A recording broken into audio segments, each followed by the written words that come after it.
Hello all, big பாஸில் இப்போ ஒரு ப்ரமோ விட்டுருக்காங்க. இது மார்னிங் நடந்த கான்வர்சேஷன் பாருவோட அம்மாவுக்கும் பாருக்கும்.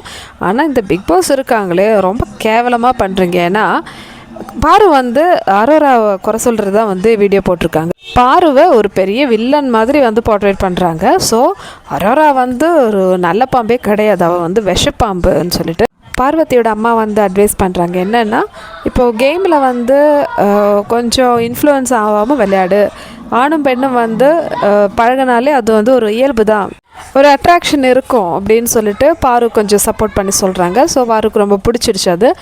ஸோ அதுக்கப்புறமேட்டு தான் வந்து இப்போது நம்ம 2 பேரும் வந்து இப்போ சபையில் பேசுகிறோம், இல்லை காமனாக வந்து பேசும்போது நம்ம என்ன பாயிண்ட் பேசுகிறோமோ அதை பிடிச்சி வந்து நம்மளை வந்து அட்டாக் பண்ணுவாங்க. அதனால தான் நான் இங்கே தனியாக வந்து பேசுகிறேன்.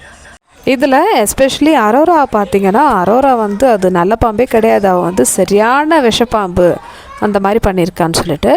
சரி பிக் பாஸ், இப்போ பாரு வந்து அவங்களோட மைண்ட் செட்டில் இருக்கிறது சொல்லிட்டாங்க. ஆனால் இந்த அரோரா எவ்வளோ விஷயங்கள் சொல்லியிருக்காங்க, எத்தனையோ விஷயங்கள் திவ்யா சொல்லியிருக்காங்க. இதெல்லாம் நீங்கள் ஒரு நாள் கூட ப்ரொமோவாக போட்டதில்லை. ப்ரொமோ விடுங்க, எபிசோட்லேயாவது அட்லீஸ்ட் காமிக்கலாம்ல.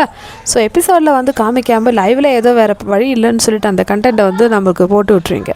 அதுக்கப்புறமேட்டு அவங்கள வந்து ரொம்ப நல்லவங்களாக வந்து தான் நீங்கள் எபிசோடில் காமிக்கிறீங்க. அப்போ என்ன வந்து நினச்சிருக்காங்க இந்த பிக் பாஸ்ன்னு தெரியல. ஏன்னா எப்போவும் வந்து பாரு வந்து ஒரு வில்லியாகவே வந்து போர்ட்ரேட் பண்ணுறது, மற்றவங்களும் வந்து ஹீரோயின் அந்த மாதிரி தான் வந்து நீங்கள் பண்ணுறீங்க. இப்போ இவங்க சொல்லிட்டாங்களா, இதை வந்து ப்ரொமோவாக வந்து ஒரு பெரிய பிஜிஎம் போட்டு காமிக்கிறாங்க.